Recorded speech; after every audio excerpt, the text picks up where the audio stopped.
Na 30 jaar wordt opnieuw een poging gedaan om te achterhalen wie de vrouw is die in stukken werd gevonden in retranchement. Het is een van de cold cases die heropend wordt. De politie noemt het een ultieme zoektocht naar de identiteit van 22 vrouwen. Oftewel 2 voetbalelftallen bij elkaar. En verder in deze Zeeland nu. Genoeg zoet water voor iedereen. En staatssecretaris promoot bewegen.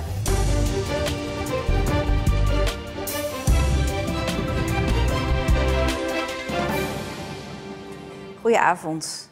De politie hoopt de moord op een vrouw die gevonden werd bij retranchement alsnog op te lossen. Na 30 jaar. De vrouw werd in stukken gevonden. Na al die tijd is nog steeds niet duidelijk wie ze is, laat staan wie haar vermoord heeft. Een internationale oproep moet daar verandering in brengen. Het is een hele mooie kans om samen met onder andere België en Duitsland hier aandacht voor te vragen. Voor deze reeks vrouwen die dood zijn aangetroffen, die vermoord zijn. En op deze manier hopen we een grotere doelgroep te kunnen bereiken. En dat uiteindelijk de gouden tip ertussen zit.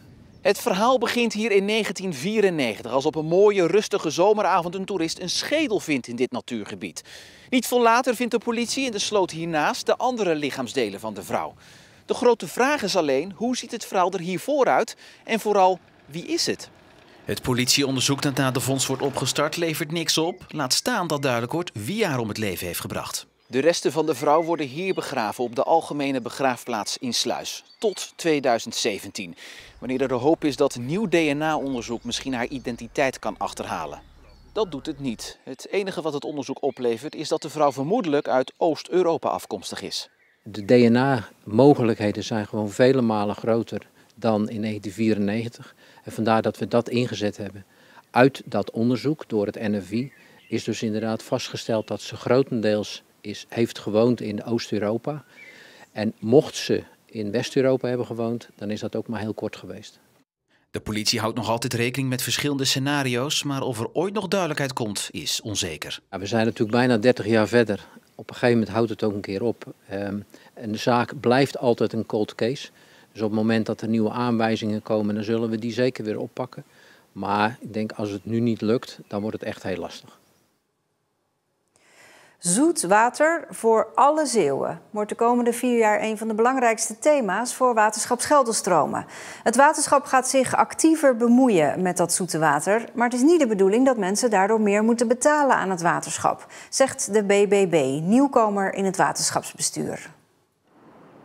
Bij de waterschapsverkiezingen kwam de BBB als grote winnaar uit de bus. Ze gaat nu definitief een coalitie vormen met zittende politieke partijen CDA, SGP en Partij voor Zeeland. Tom van der Meer wordt fractievoorzitter en dagelijks bestuurder wordt Marianne Poissonnier, oud-wethouder van de gemeente Sluis. Ze gaat zich bezighouden met waterzuivering. Een grote uitdaging omdat ons afvalwater sterk vervuild wordt door drugsgebruik, microplastics, maar ook door al onze medicijnen.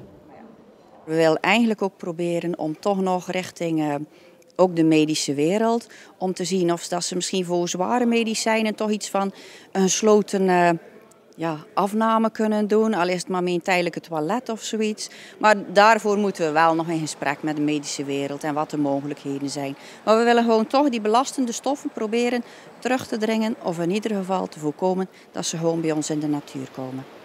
Van der Meer en Poissonnier worden dus het gezicht van de BBB in het waterschap. En niet lijsttrekker Bastiaan van het Westeinde, bekend van Boer Zoekt Vrouw. Van het Westeinde heeft het toch te druk met zijn eigen boerenbedrijf en wordt alleen fractielid. Op een gegeven moment kwamen we toch op het punt dat mensen tegen me zeiden van joh, ga jij dat wel volhouden? En dat ze zich toch een beetje zorgen om mij begonnen te maken. En je komt dan met de formatie en met een voorjaar wat ontzettend druk is. En ja, dan moet je toch kijken van wat is nou voor de BBB in het beste belang. En dat is wat dan voorgaat. Want er komen zware dossiers op het waterschap af. Nog meer dijkverzwaringen vanwege de zeespiegelstijging en de beschikbaarheid van zoet water. Niet alleen voor de boeren, maar voor alle Zeeuwen. Als we het niet goed organiseren in Nederland, dan hebben we discussies in de zomer van mag een boer beregenen? En moet er water voor de natuur zijn? Is er drinkwater nodig? We storten nu zoveel zoetwater zo in de Westerschelde.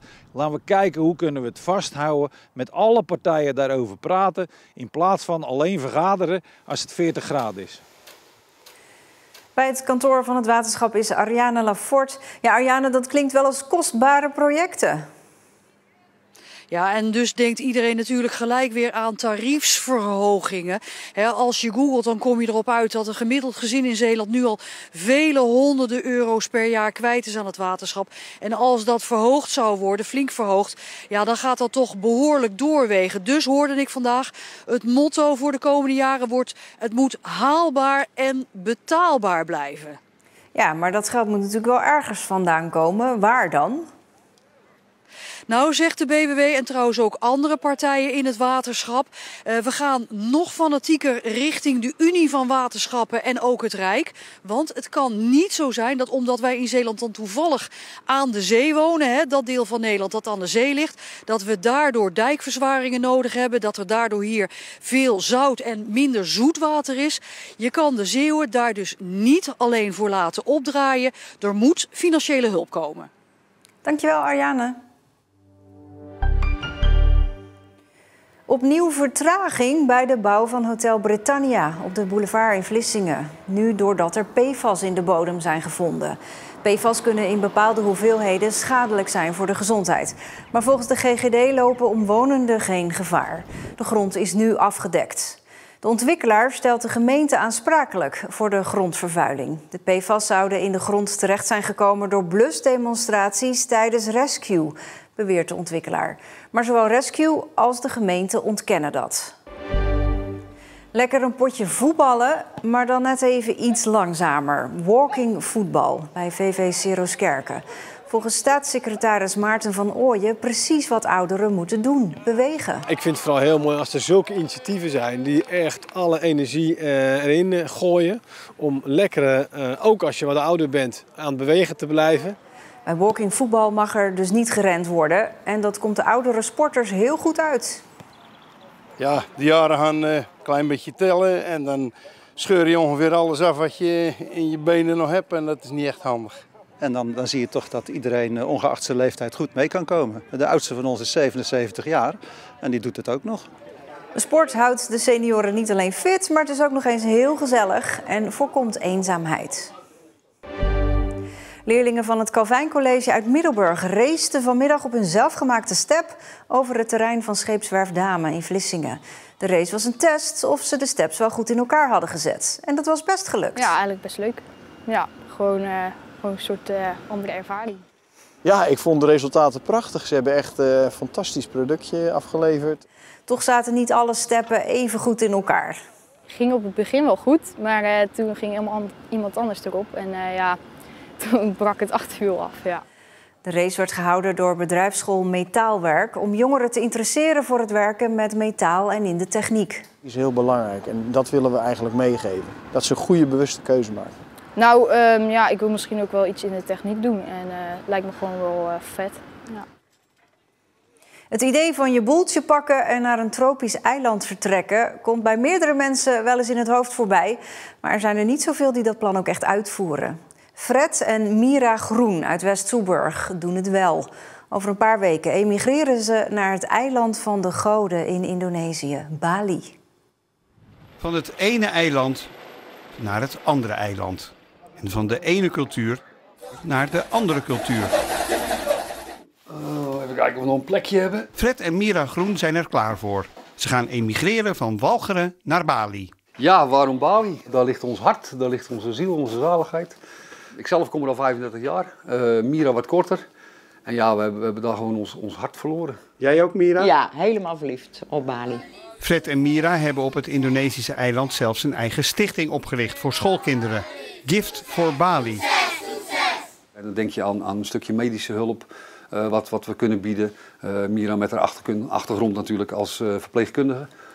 Een stukje zorg voor de mensen die echt niks hebben. En die komen we ook tegen. Het huis is verkocht, de banen zijn opgezegd en het papierwerk en de financiën zijn geregeld. Er kan verhuisd worden, na 1,5 jaar voorbereiding.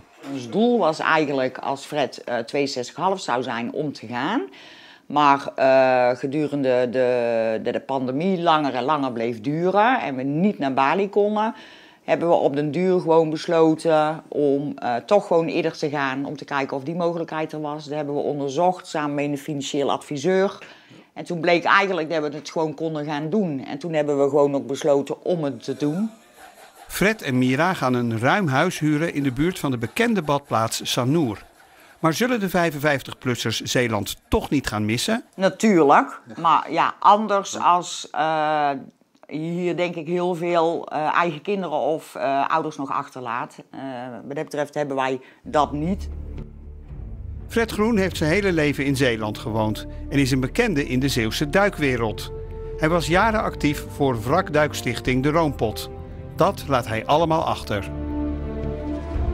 We hebben natuurlijk wat vriendschappen opgebouwd hè, in al die jaren natuurlijk.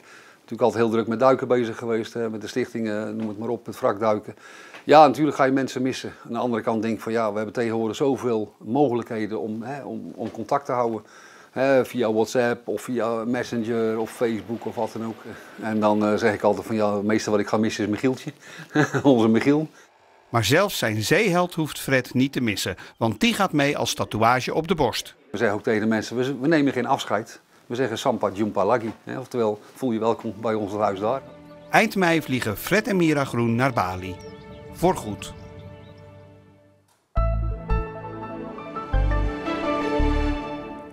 Vanmorgen was er nog af en toe zon, maar lang duurde dat niet. Het werd bewolkt en er viel vanmiddag ook regen. Het werd 14 à 15 graden.